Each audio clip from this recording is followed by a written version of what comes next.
ওম তদ্বিষ্ণু পরমম পদম সদা পশ্যন্তি সূরয় দিবিব চক্ষুরাতমম। ওম বিষ্ণু ওম বিষ্ণু ওম বিষ্ণু ওম তদ্বিষ্ণু পরমম পদম সদা পশ্যন্তি সূরয় দিবিব চক্ষুরাতমম।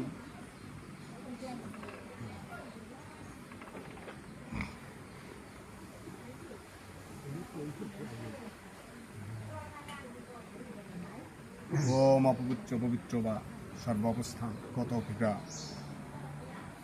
ইয়ম শরৎ পুণ্ডরিকাক্ষম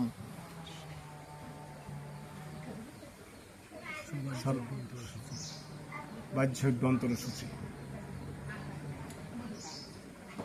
পাপহম পাপাত্মা কর্ম পাপহম পাপ সম্ভবান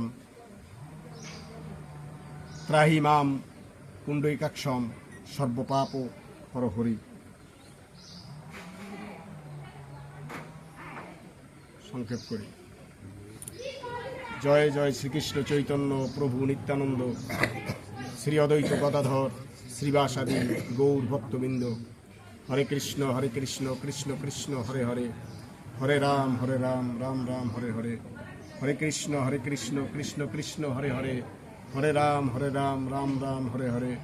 হরে কৃষ্ণ কৃষ্ণ কৃষ্ণ হরে হরে হরে রাম রাম রাম হরে হরে। ওম তৎসৎ ওম তৎসৎ ওম তৎসৎ। ওম নমো ভগবতে বাসুদেবায়। শ্রীমদ্ ভগবদ গীতা অষ্টম অধ্যায় অক্ষর ব্রহ্মযোগ।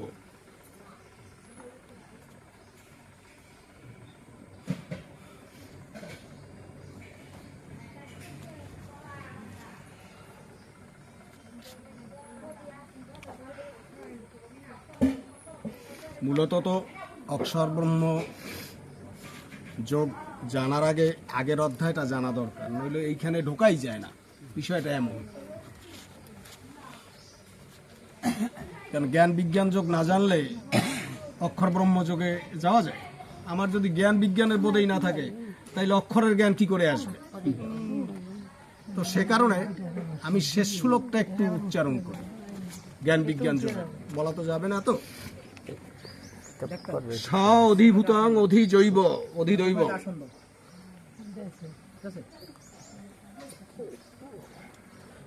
অধিযজ্ঞ মাং বিধু। শেষ শ্লোক বলছি।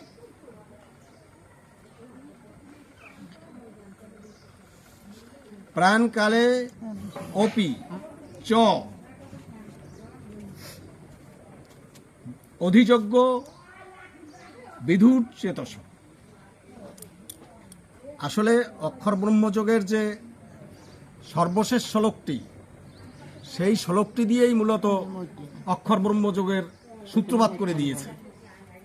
কারণ শেষ শ্লোকেই অধিভূত অধিদৈব অধিযজ্ঞ এই কথা নিয়ে আসছে,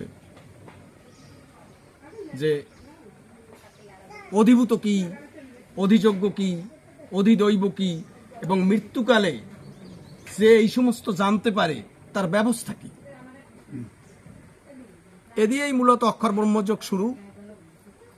অক্ষর ব্রহ্মযোগের প্রথম শ্লোকটি হচ্ছে কিম তদ্ব্রহ্ম কিম অধ্যাত্মম কিম কর্ম পুরুষোত্তম। প্রথম শ্লোকটি বলছি কিম তদ্ব্রহ্ম, ব্রহ্ম কি, ব্রহ্ম কি। ভগবানের কাছে অর্জুন জিজ্ঞেস করেছে ব্রহ্ম কি, অধ্যাত্ম কি, কর্ম কি। এই কর্ম দিয়ে আবার পরের যে রাজবিদ্যা রাজগুহ্য যোগ, সেখানে কর্মের কথা বলা আছে। সেখানে এই কথা জানতে চেয়েছে, সূত্র হয়েছে সেটা অষ্টম অধ্যায়।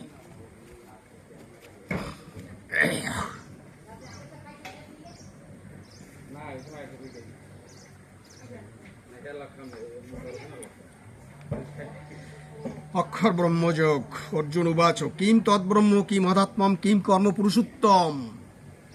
উত্তম পুরুষ না, কিন্তু পুরুষোত্তম। অধিভূতংশ কিম প্রোক্তম অধিদৈবম কিম উচ্চতে। সরাসরি জিজ্ঞাসামূলক প্রশ্ন।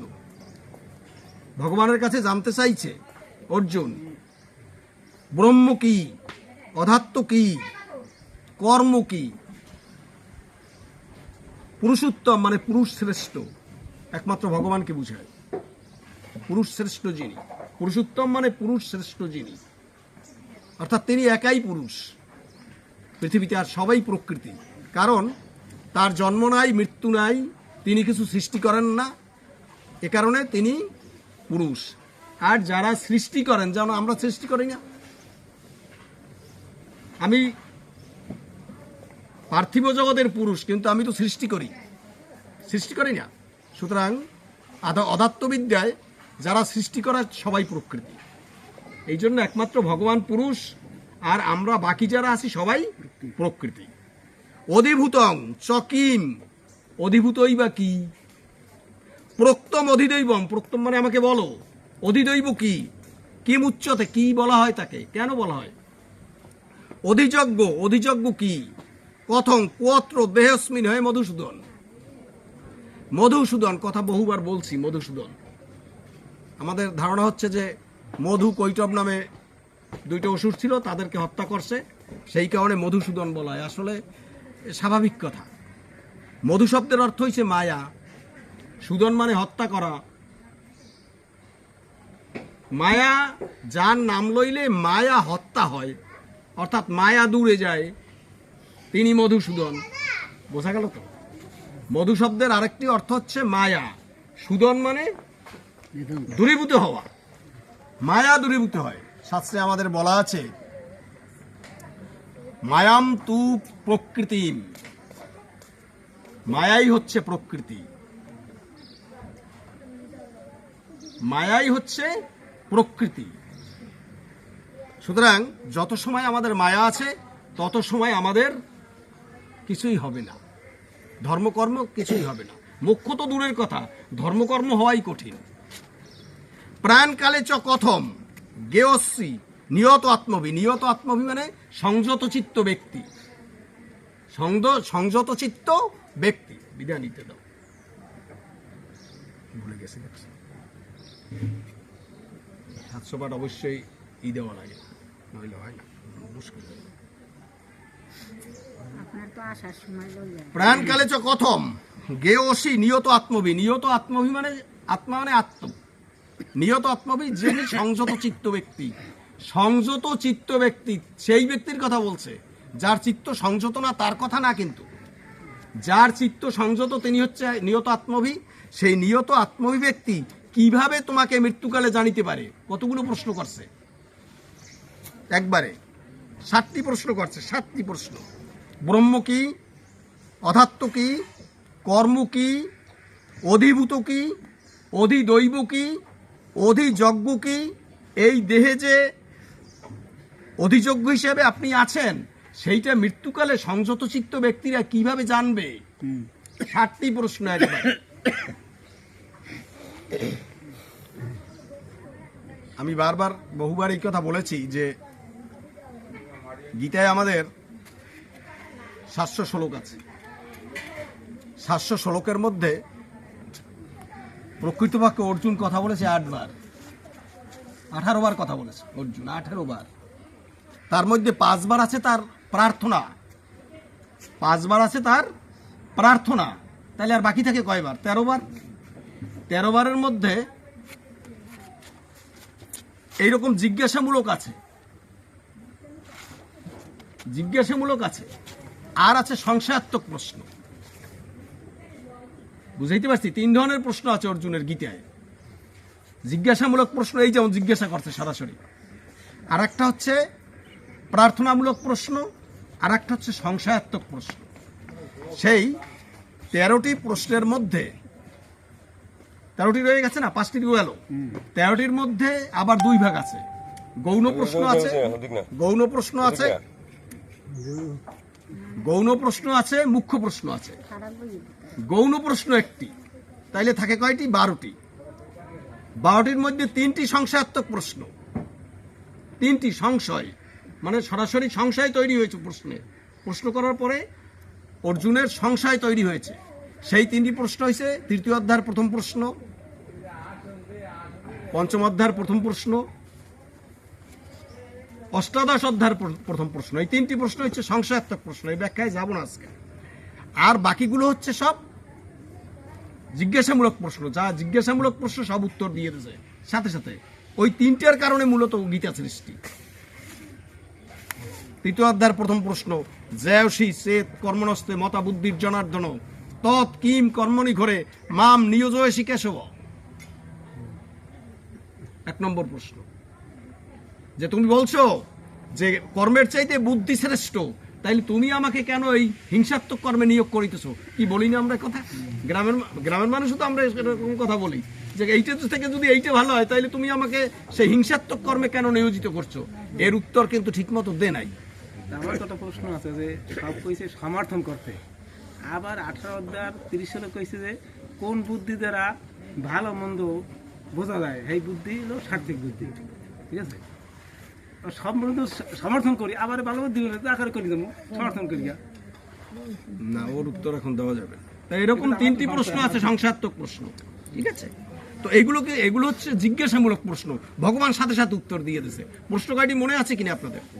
ব্রহ্ম কি, অধাত্ম কি, কর্ম কি, অধিভূত কি, অধিদৈব কি, অধিযজ্ঞ কি, এবং এই দেহে যে আপনি বলছেন আমি অধিযজ্ঞ হিসেবে আমি আছি, সেইটা সংযত চিত্ত ব্যক্তিরা, প্রযত্ন চিত্ত ব্যক্তিরা মৃত্যুকালে কিভাবে বুঝতে পারবে, জানতে পারবে?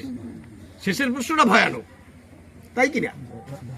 যে ভগবানকে শেষের দিকে মনে রাখা, শেষ পর্যন্ত মনে আনা একটু কঠিন বিষয় না? এবং সেটা কিভাবে জানতে পারবে সেইটা বলো। সাধারণ মানুষের কথা কিন্তু বলে নাই, বলছে সংযত চিত্ত ব্যক্তি, নিয়ত আত্মবি। নিয়ত মানে সবসময়, নিয়ত মানে সবসময়, আত্মবি মানে যার আত্মায় সবসময় সে সর্বত রত থাকে, তিনি নিয়ত আত্মবি। আত্মায় যিনি সর্বত নিয়ত থাকে, অর্থাৎ ভগবানের কথায় যিনি সর্বত নিয়ত থাকে, সেই ব্যক্তি কেমনে তোমাকে জানতে পারবে? সেও কিন্তু জানতে পারে না। অর্জুনই জানতে পারে নাই, নরের মধ্যে যিনি শ্রেষ্ঠ, পৃথিবীতে যত নর তৈরি হয়েছে তার মধ্যে তিনি শ্রেষ্ঠ, তিনিও কিন্তু জানতে পারে নাই, তারও ভ্রম হয়েছে। কেমন ভ্রম? যেই মাত্র না যুদ্ধের ডঙ্কা শুরু হয়ে গেছে বাজা, অভিমানে অর্জুন বলছে যে সখা তুমি আমার রথখানা সেনায় উভয়ের মধ্যে স্থাপন করো, আমি দেখতে চাই কারা কারা এই যুদ্ধে আসছে। অভিমান না? কারা কারা এই দুষ্ট দুর্বুদ্ধি সম্পন্ন দুর্যোধনের পক্ষে কারা কারা যুদ্ধ করতে এসেছে, আমি একটু দেখে নিতে চাই, চলো রথে স্থাপন করো। যেই মাত্র না রথে স্থাপন করছে উনি বেহুশ। কেন বেহুশ?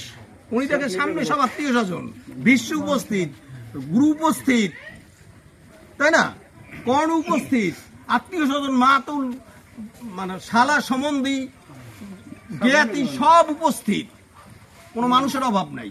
এই দীক্ষার সাথে সাথে ওনার শরীর কাঁপা শুরু হয়ে গেছে। কি গেছে না? এক পর্যায়ে গান্ডিব চলে গেল হাত থেকে। অর্জুনের, আমি কি বুঝাইতে চাইতেছি সেইটা বুঝতে হবে কথা। অর্জুনের এই অবস্থা, তার অবস্থা হয়েছে তার শরীর কাঁপা শুরু করছে, লোমার রোমাঞ্চ হয়ে গেছে, মুখ শুকাইয়ে যাইতেছে, কি যাচ্ছে না, এবং তার এক পর্যায়ে হাত থেকে গান্ডিব পড়ে গেল। শুধু তাই না, শেষের শ্লোক এসে বলছে যে আমি গান্ডিব ছেড়ে দিয়ে রথের উপর বসে পড়ছে, যুদ্ধ করতে আসছে, কিন্তু সে ক্ষত্রিয়। বিষয়গুলো মনে রাখতে হবে, কিন্তু সে ক্ষত্রিয়। ক্ষত্রিয়ের কাজ কি? যুদ্ধ করা, ধর্মযুদ্ধ করা, প্রজা পালন করা। ক্ষত্রিয় কথা হচ্ছে ক্ষত্র বা খাত্র থেকে আসছে ক্ষত্রিয়। খাত্র মানে আমরা বলি না ক্ষত, ক্ষত হয় না আমাদের কোনো জায়গায় আঘাত পাইলে কাটলে, সেই ক্ষত, সেইটা যদি আমি সংস্কৃত ভাষায় বলি তাহলে সেটা হচ্ছে ক্ষত্র বা খাত্র। সেই খাত্র অর্থাৎ একজনের প্রাণ রক্ষা করার জন্য নিজের প্রাণ যিনি বিসর্জন করতে পারেন তিনি হচ্ছেন ক্ষত্রিয়। তো সেইটাকে যুদ্ধ ছাড়া আর কিছু সম্ভব? সেই ধর্মযুদ্ধ করার জন্য যে উপস্থিত, ধর্ম সংস্থাপনার্থে সম্ভবামি যোগে যোগে, সেই ধর্ম সংস্থাপনের কাজের জন্য অর্জুনকে যুদ্ধে বলা হয়েছে। এবং ক্ষত্রিয়ের ধর্মই হচ্ছে যুদ্ধ করা। এছাড়া তার স্বর্গ আরোহণের বা পুণ্যলোকের বা মোক্ষলোকে যাওয়ার আর বিকল্প কোনো অবস্থা নাই। সেই অর্জুনের এই দশা। এবং এক পর্যায়ে এত কথা বলতে বলতে সে এখন এসে জিজ্ঞেস করছে কি যে তাইলে কও কি ব্রহ্ম কি? উনি কার সাথে কথা বলে? ওনার রথের সারথি কে? ভগবান শ্রীকৃষ্ণ, যিনি পরম ব্রহ্ম। তাকেই আবার জিজ্ঞেস করে যে ব্রহ্ম কি। ব্রহ্মের পরে উনি পরব্রহ্ম এবং অধাত্ম কি। এর পরের শ্লোকে অধাত্ম সম্বন্ধে বলা আছে যে অধাত্মা নাম বিদ্যা নাম, মানে বিদ্যার মধ্যে সেরা হচ্ছে অধাত্ম বিদ্যা। কেন সেরা? আমরা অনেকেই লেখাপড়া শিখছি, একসময় লেখাপড়া বন্ধ করে দিছি। এখন যদি সেই জাতীয় লেখাপড়া জিজ্ঞেস করা হয়, কেউ কিছু বলতে পারবে? পারবে? কেউ বলতে পারবে না। কিন্তু অধাত্ম বিদ্যা এমনই একটি বিদ্যা, আমি যেখানে গিয়ে শেষ করব, আমার তো আবার আসতে হবে ফিরে। আর না আসতে পারলে তো ভালো, তাইলে আর তোর অধাত্ম বিদ্যা লাগলো না। যত কয়বার আমি আসবো, তত কয়বার আমি যেটুকু উপরে উঠবো, ঠিক পরের জন্মে ওইখান থেকে শুরু করব। এই কারণে অধাত্ম বিদ্যা বিদ্যার মধ্যে শ্রেষ্ঠ, এর কোনো ক্ষয় নাই। বুঝাইতে পারছি কথা? প্রকৃত বিদ্যা যেটা, মানে এই প্রাকৃত বিদ্যা, সেটা কিন্তু কিছুদিনের পরে ক্ষয় হয়ে যাবে। সেইটা অধাত্ম বিদ্যার ক্ষয় নাই। সেটা জিজ্ঞেস করছে, অর্জুন উত্তর করে দিচ্ছে। অর্জুন প্রশ্ন করেছে 60টি, ভগবান সাথে সাথে উত্তর করে দিয়েছে। শোনেন, শ্রী ভগবান উবাচ, শ্রী ভগবান বলছেন, অক্ষরম ব্রহ্ম পরমম। ব্রহ্ম হচ্ছে অক্ষর। ব্রহ্ম হচ্ছে কেমন? অক্ষর। অক্ষর মানে কি? যার ক্ষয় নাই, খর নাই, যার কোনো খর নাই। খর হবে কখন? জন্মিলে খর আছে, কি জন্মিবে, বৃদ্ধি হবে, যৌবন প্রাপ্ত হবে, তাই না? এইরকম সরবিদ বিকার হইতে হইতে একসময় সে মারা যাবে। কিন্তু যার জন্ম নাই, মৃত্যু নাই, সে তার কি খর আছে, অব্যয় আছে, ব্যয় আছে? নাই। এই জন্য ভগবান বলছে যে ব্রহ্ম হচ্ছে অক্ষর, স্বভাব অধাত্ম উচ্চতে। এবং সেই ব্রহ্মের যে স্বভাব, অর্থাৎ ব্রহ্মের যে কার্য, ব্রহ্ম সম্বন্ধে যে কার্য, সেটা হচ্ছে অধাত্ম, অধাত্তম উচ্চতে। ভূত ভাব উদ্ভব করো, ভূত ভাব উদ্ভব করো, অর্থাৎ সৃষ্টি এবং প্রলয়, বিসর্গ, কর্মসঙ্গীত, অর্থাৎ সৃষ্টির যে উৎপত্তি এবং শেষ, সেইটাকে আমরা কর্ম বলতে পারি। উত্তর দিচ্ছে কিন্তু ভগবান। 3টের উত্তর হয়ে গেছে না? জিজ্ঞাসামূলক উত্তর। অধিভূতং খর ভাব পুরুষস্য অধিদৈবতম। অধিভূত হচ্ছে খর, অর্থাৎ যা থাকে না, অস্থায়ী, সেটি হচ্ছে অধিভূত। আর পুরুষস্য অধিদৈবতম, এইখানে পুরুষস্য বলতে কিন্তু ভগবানকে বোঝানো হয়নি, ভগবানকে বোঝানো হয়নি। এখানে পুরুষস্য বলতে বোঝানো হচ্ছে যারা শ্রেষ্ঠ শ্রেষ্ঠ পুরুষ। ভগবান বলছে না তার বিভূতির মধ্যে যে আদিত্যর মধ্যে আমি সূর্য, কি বলছে কিনা, চেতনার মধ্যে আমি মন, তারপরে ওই যে বিদ্যার মধ্যে আমি অধাত্ম বিদ্যা, তারপরে জলের মধ্যে আমি রস, কি বলছেন এরকম কথা। তারপর দৈত্যদের মধ্যে আমি প্রহ্লাদ, বেদ সমূহের মধ্যে আমি সামবেদ। এইদের যে কথা বলা হচ্ছে, এদেরকে শাস্ত্রে বলা হচ্ছে যে শ্রেষ্ঠ পুরুষ। এই পুরুষস্য অধিদৈবতম, মানে অধিদৈব আর অধিভূত। আমরা 3 ধরনের তাপে সবসময় ভুগছি। 3 ধরনের তাপ একটু বোঝা দরকার। সে তাপটা কি? একটা হচ্ছে অধিভূত, একটা অধিদৈব, আর একটা হচ্ছে অধিযোগ্য। অধিভূত তাপ কি? অন্যের দ্বারা যদি আমি ব্যথা পাই, অন্যের কারণে, সাপের কামড় ইত্যাদি ইত্যাদি, এই কারণে যদি আমরা, বা কেউ যদি আমাকে আঘাত করে, এটা হলো অধিভূত তাপ। অধিদৈব, জলোচ্ছ্বাস হয় না, ভূমিকম্প হয় না, এই কদিন আগে সিডর হয়ে গেল, এটা কি আমরা কেউ ফিরাতে পারছি?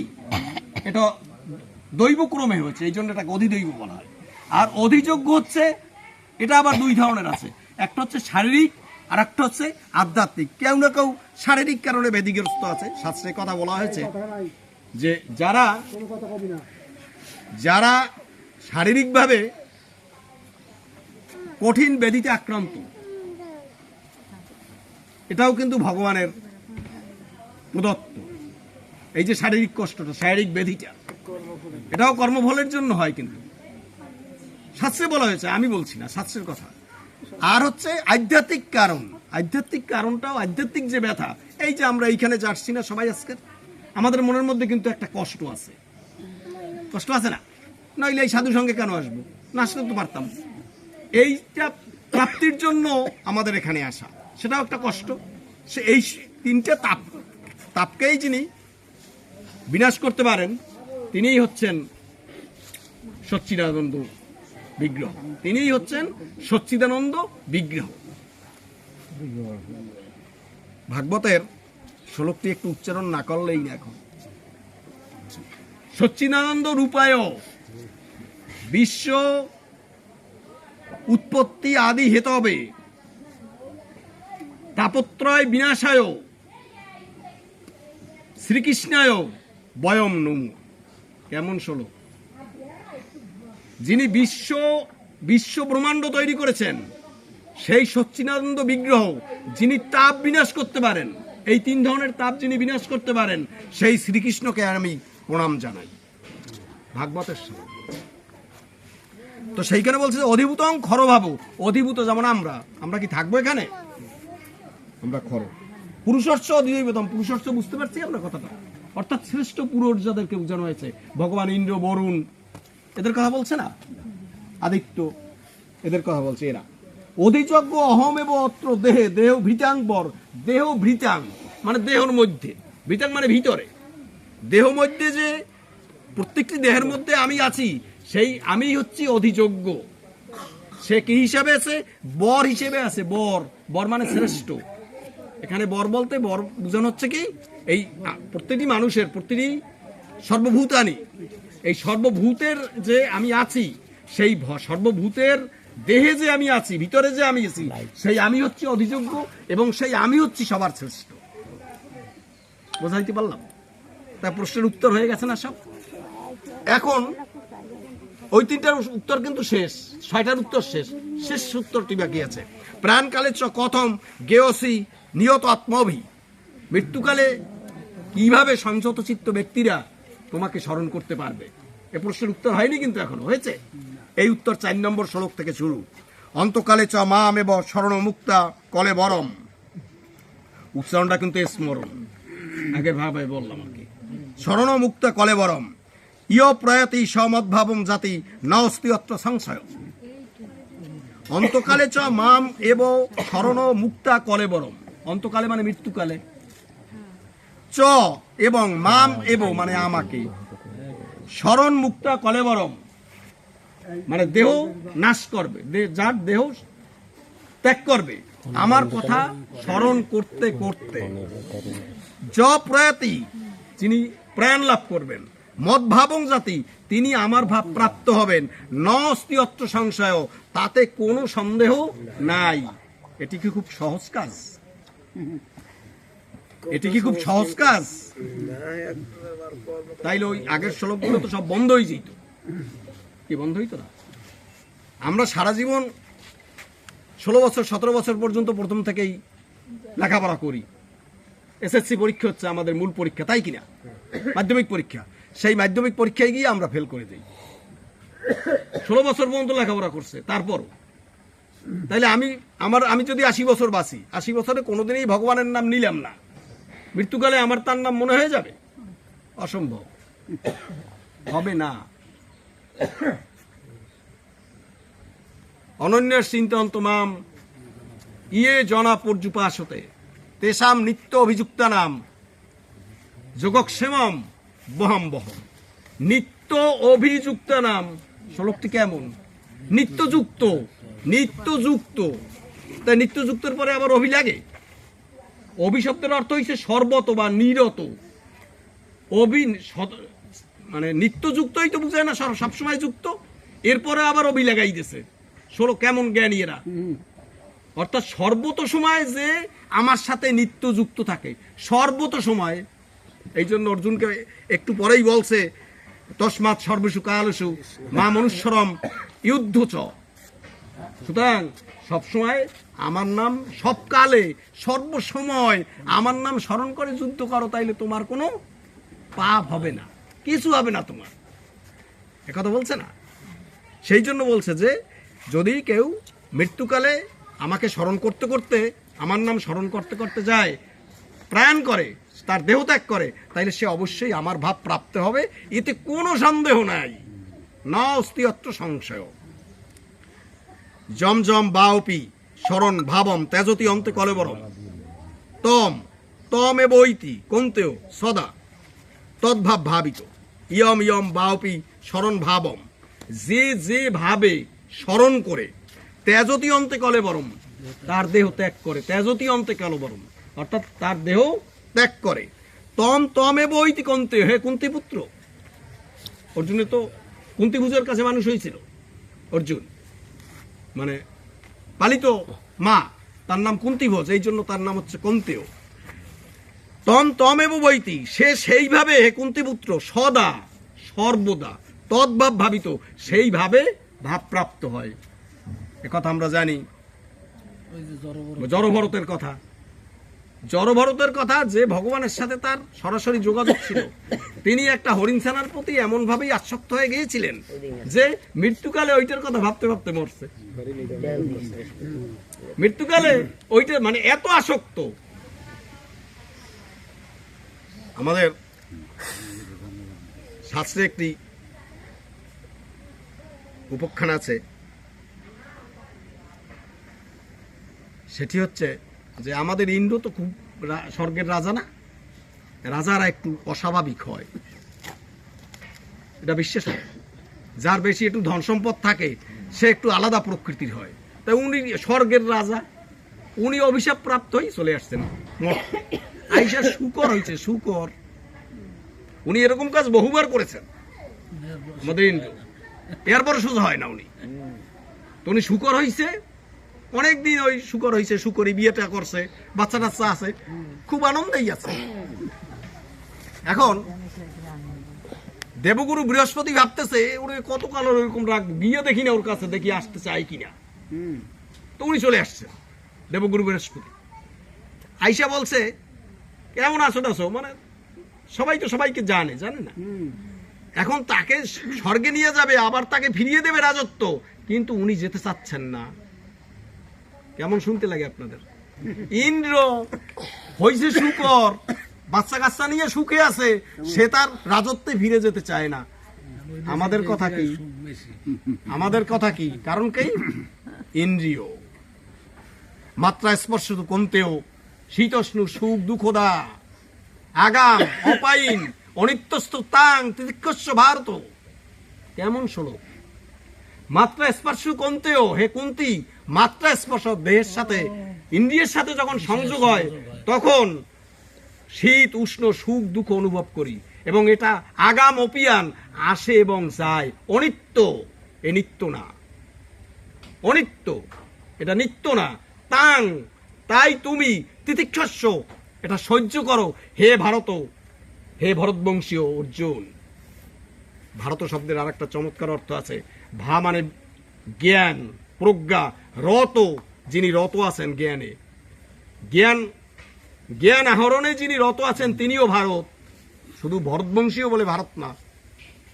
এবং এই গীতায় যত কয়বার ভারত, 18 বার ভারত ভারত বলা আছে, প্রথম ভারতেই শুধু ধৃতরাষ্ট্রকে বোঝানো হয়েছে। ধর্মক্ষেত্রে, কুরুক্ষেত্রে সমবেতা ইউৎসব মামকা পাণ্ডব চয়ব কিম অকুর্বত সঞ্জয়। শুধু এই ক্ষেত্রে ধৃতরাষ্ট্র প্রশ্ন করেছে না, এই থেকে তো গীতা শুরু। ধর্মক্ষেত্রে, কুরুক্ষেত্রে সমবেতা ইউৎসব মামকা পাণ্ডবা চৈব কিম অকুর্বত সঞ্জয়। উচ্চারণ শুনলেন আপনার, কিম কুর্বত না, কিন্তু কিম অকুর্বত। তো যাই হোক, তো জড় ভরতেরও কিন্তু এই দশা হয়েছিল। আর ইন্দ্র সে ফিরে যেতে চায় না তার রাজত্বে। ইন্দ্রিয় সুখ, এত সুখ, পৃথিবীতে যত সুখ আছে ইন্দ্রিয় সুখের চাইতে কোনো সুখ বড় না, কিন্তু ক্ষণস্থায়ী। কিছুদিন পর কিছুই থাকবে না। আমরা এইখানে যারা বৈশ্য সভায় আছি অনেকেরই এখন ইন্দ্রিয় সুখ নাই, কিন্তু তারপরও ভুলতে পারছি না, পারি না।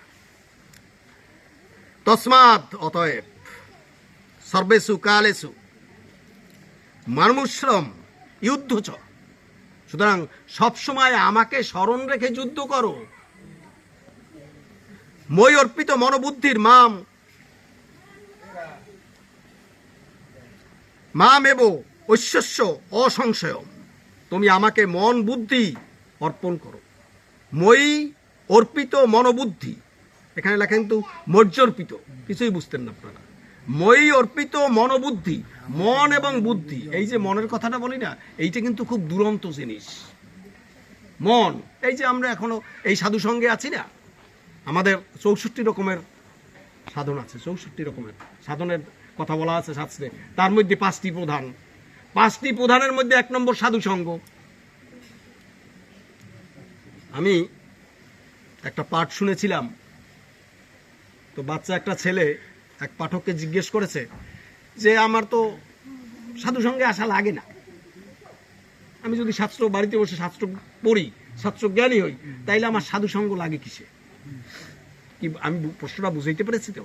বা অল্প বয়সী একটা ছেলে প্রশ্ন করেছিল, পাঠক খুব চমৎকার করে উত্তর দিয়েছিল যে হ্যাঁ, তুমি যদি শাস্ত্র পাঠ করো তাইলে তুমি শাস্ত্রজ্ঞ হতে পারো, শাস্ত্র জ্ঞানী হতে পারো, কিন্তু সাধুদের স্পর্শ না পেলে তোমার কোনো মুক্তি নাই। তাই তো আমার মানে আমার যে মানে যিনি এই কথা বলেছেন যে যার পা ছুঁয়ে গঙ্গা তৈরি, তাই কিনা? ব্রহ্মা ভগবান শ্রীকৃষ্ণের পা ধৌত করে দিচ্ছেন, সেই ধোয়া জল পরে গঙ্গা তৈরি, এই সেই গঙ্গা আমাদের জাহ্নবী ভাগীরথী। সেই গঙ্গায়ও যদি আমার গিয়া পাপ মোচন করতে হয়, তাইলে আমাকে স্নান করতে হয়, কি তাই কিনা? স্নান ছাড়া হবে? কিন্তু সাধু সঙ্গ, সাধুদের দর্শন মাত্রই পাপ ক্ষয় হয়ে যায়। সাধু সঙ্গ কেন দরকার? এ কারণে দরকার, কারণ সাধু সঙ্গ না হইলে ক্ষমা, দয়া, ভালোবাসা, প্রেম এর কোনোটিই আসে না। ধর্মের তো 5টি লক্ষণ, সেই 5টি লক্ষণের কোনোটিই সাধুদের সংস্পর্শে না আসলে হয় না। অহিংসা, সত্যম, অস্তেয়ম, অক্রোধ, অপরিগ্রহম, এই যে 5টি লক্ষণ সাধুর মানে ধর্মের 5টি হাতিয়ার, সেই 5টি হাতিয়ার সাধুদের স্পর্শ না পেলে, সাধুদের চরণ ধুলি মাথায় না নিলে কোনোটাই হয় না। সে কারণেই আমরা এইখানে আসি, আমরা যেন এসে কেউ ফিরে না যাই। এইখানে যখন এসেছি আমরা যেন সবাই কিছু নিয়ে যেতে পারি, এইটাই যেন আমার সবার মাথায় থাকে।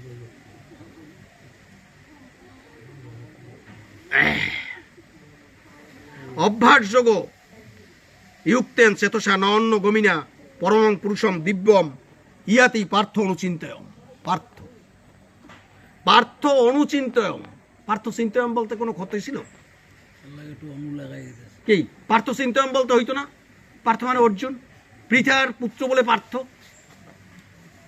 আর পার্থর আরেকটি শব্দ আছে, অর্থ আছে পার্থ মানে যিনি বিখ্যাত হয়েছেন, যিনি সৎকর্মের দ্বারা, নিষ্কাম কর্মের দ্বারা এই জগতে বিখ্যাত হয়েছেন, তিনিও পার্থ। সে কারণে অর্জুন আমার পার্থ। শুধু পৃথার পুত্র বলে উনি পার্থ না, উনি ওনার সৎকর্মের দ্বারা, নিষ্কাম কর্মের দ্বারা এই পৃথিবী যতদিন আছে, এই সনাতন ধর্ম যতদিন আছে, ততদিন অর্জুন বেঁচে থাকবে। আমরা কি কেউ বেঁচে থাকবো? যে যতই কাজ করেছে বেঁচে নাই, কিন্তু এই দেশটা যারা স্বাধীন করছে তিনি মুছে যাচ্ছেন। ভারতবর্ষ যারা স্বাধীন করেছেন আপনারা কজনের নাম জানেন? কিন্তু আজ হইতে 5,500 বছর পূর্বে কুরুক্ষেত্র যুদ্ধ হয়েছে, 5,500 বছর আগে। সেই 5,500 বছর আগে অর্জুন শ্রীকৃষ্ণের যে কথা হয়েছে, সেই কথা আমরা এখনো শুনতে পারছি। অর্জুনের নামটা আমরা সবাই জানি, কি জানি কিনা? তাইলে উনি বিখ্যাত হয়েছেন কেন?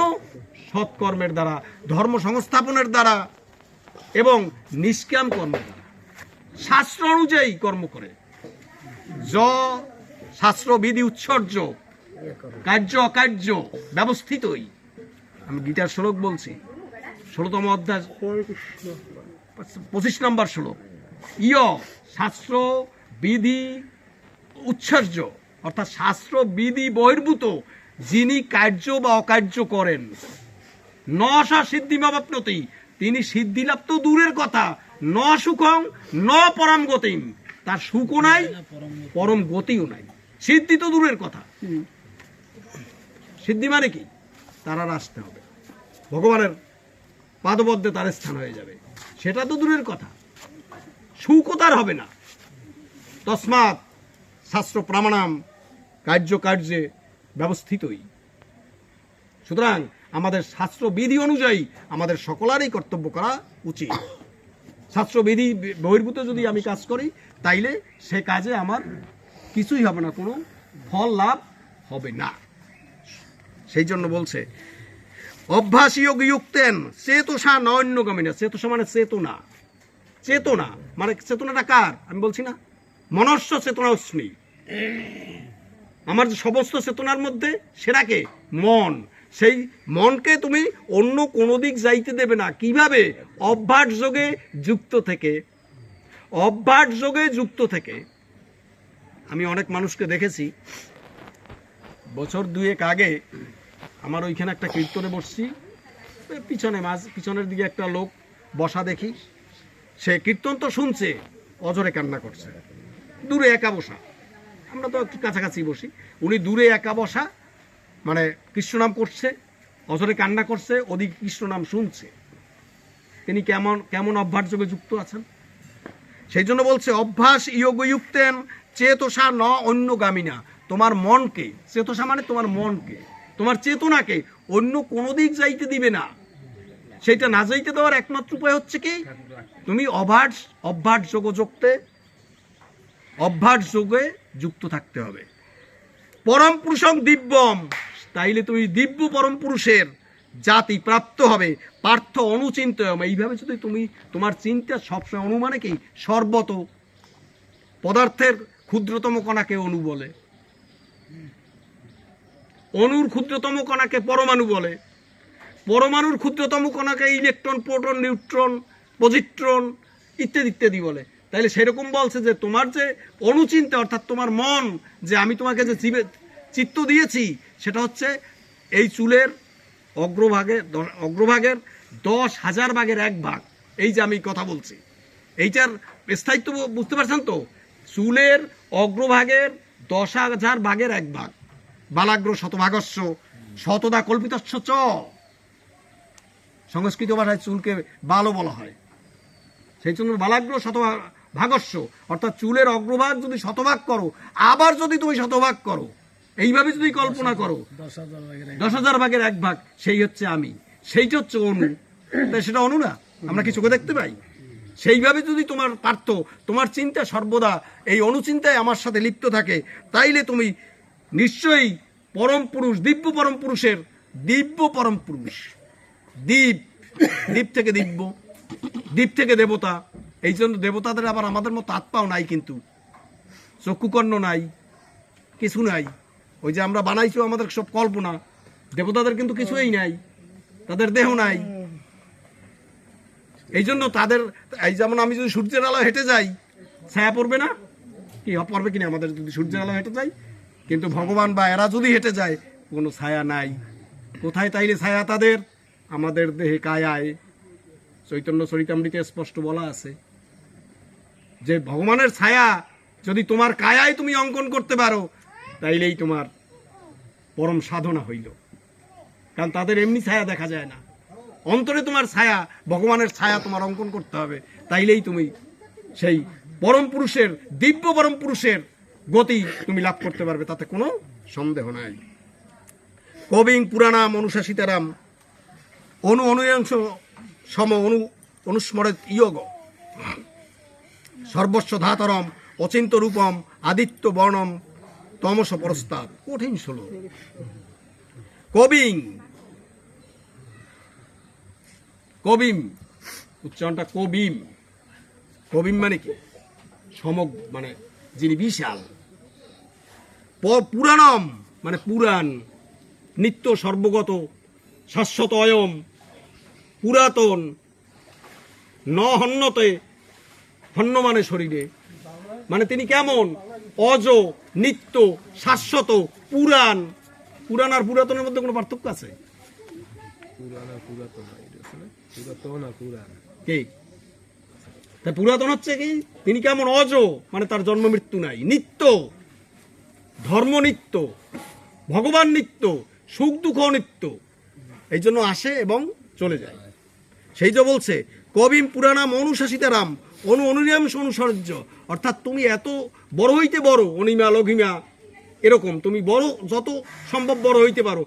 আমরা দেখেছিলাম বলিরাজা যখন যজ্ঞ করছিল তখন ছোট্ট একটু ছেলে হেঁটে হেঁটে চলে আসছিল, এত সুন্দর দেখতে বলিরাজার মানে যে মেয়ে রত্নমালা, তার ইচ্ছা হয়েছিল ওরা একটু কোলে নেবো, একটু দুধ খাওয়াবো, ইচ্ছা হয়েছিল না?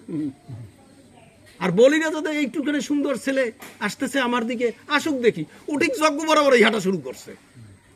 যখন যজ্ঞের কাছাকাছি গিয়ে উপস্থিত তখন বলছে এখানে কি হচ্ছে, তো যজ্ঞ হচ্ছে। তো কিসের যজ্ঞ? এই কথায় কথায় বলছে তুমি নাকি খুব দানশীল, তুমি নাকি সব মানে খুব দানশীল বলিরাজা।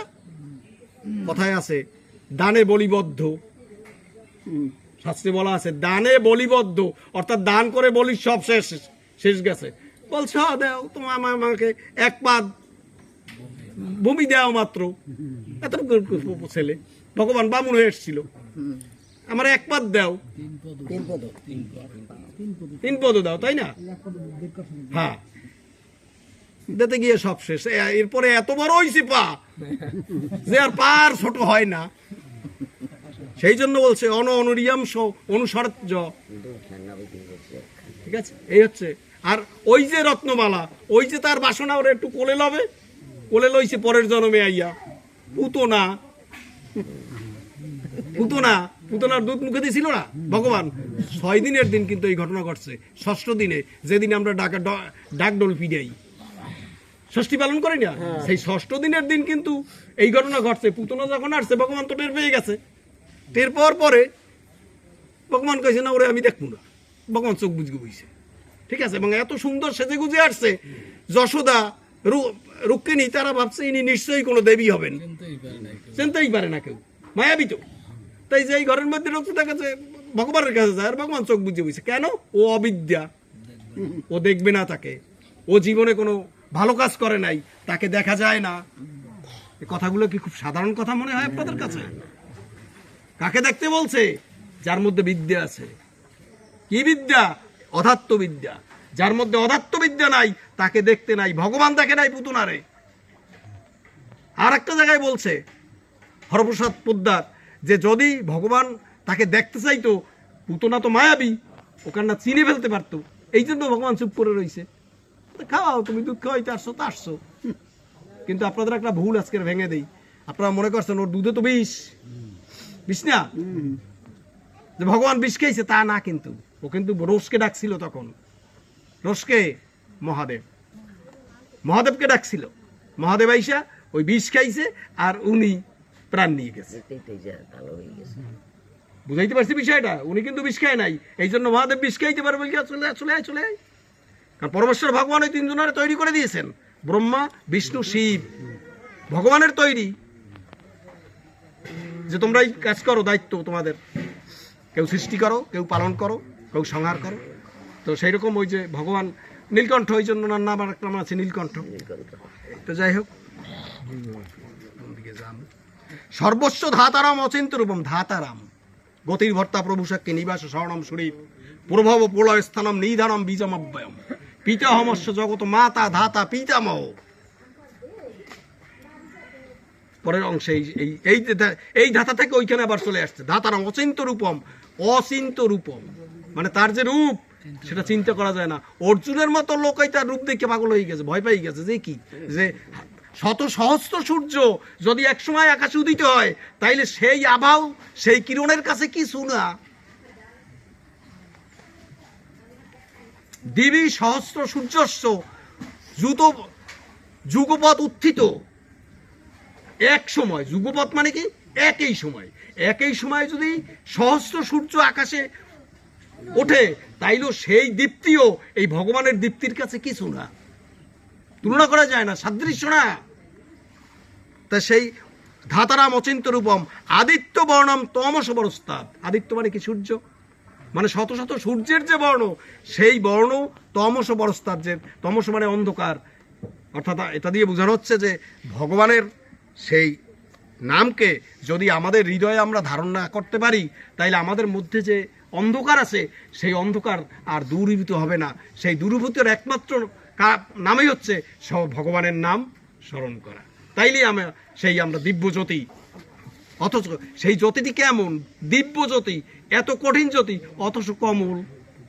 সূর্যের একটু জ্যৈষ্ঠী মাসের দিন যদি আমরা রাস্তায় হাঁটি,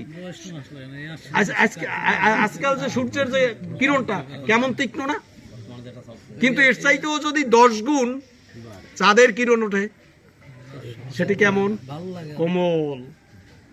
ভগবানের সেই দিব্য জ্যোতিটি কেমন, সহস্র সূর্যের মতো উজ্জ্বল, কিন্তু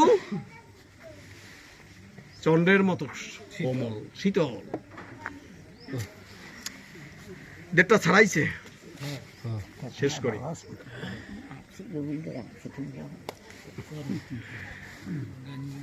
হ্যাঁ, সবার একটু সুযোগ্যতায় সময় কম না। আচ্ছা, আমরা সবাই একটু হাত জোর করি, গীতার মাহাত্ম্য বলি। সময় তো কম, পারা যায় না কিছু বলতে, কত কথা রয়ে যায়, আবার আরেক দিক চলে যায়। আমি বলি, আমার সাথে সাথে আপনারা, আমি আস্তে আস্তেই বলবো, আপনারা বলবেন। ওম তৎসৎ। ওম নমো ভগবতে বাসুদেবায়। আমরা যারা শাস্ত্র পাঠ করতে চাই, একটু বাড়িতে বসি, আমরা অবশ্যই ওম তৎসৎ কথাটি বলে নেব আগে, এবং যে কোনো কাজের শুরুতে ওম তৎসৎ কথাটি আমরা বলবো, নইলে কিন্তু পাঠ বৃথা হয়ে যাবে। তারপরে আমাদের শাস্ত্রগ্রন্থ যদি পাঠ করি, আমরা অবশ্যই ওম নমো ভগবতে বাসুদেবায় বলবো। আপনারা অনুগ্রহ করে কেউ ওম বলবেন না, ওম। আপনারা যেন কথাটা, এটা এমন কিন্তু কোনো কঠিন কথা না, ওম ওম বলবো আমরা, ওম নমো ভগবতে বাসুদেবায়। আমরা যে এখন মাহাত্ম্যটা বলবো, এটা বৈষ্ণবীয় সারতন্ত্রে মাহাত্ম্য, সেইটাই আমরা বলছি। এখানে 84টা মাহাত্ম্য আছে, আমরা মাঝখান থেকে অল্প কয়েকটা বলছি ভগবানের কথা। 50, 49, 50 নম্বর গঙ্গা, গীতা, চ, সাবিত্রী, সীতা, সত্তা, পতিব্রতা, ব্রহ্মাবলী, ব্রহ্মবিদ্যা, ত্রিসন্ধ্যা, মুক্তিগেহিনী, অর্ধমাত্রা, চিদানন্দা, ভবগ্নি, ভ্রান্তি নাশিনী, বেদত্রয়ী, পরানন্দা, তথ্যার্থ, জ্ঞান মঞ্জুরি। ইতি শ্রী মহাভারতে শতসহস্রাম সংহিতায়াম ভীষ্ম পর্বাণি শ্রীমদ্ ভগবদ গীতা উপনিষৎসু ব্রহ্মবিদ্যায়াম যোগশাস্ত্রে শ্রীকৃষ্ণ অর্জুন সংবাদে অক্ষর ব্রহ্ম যোগ অষ্টম অধ্যায় আংশিক সমাপন।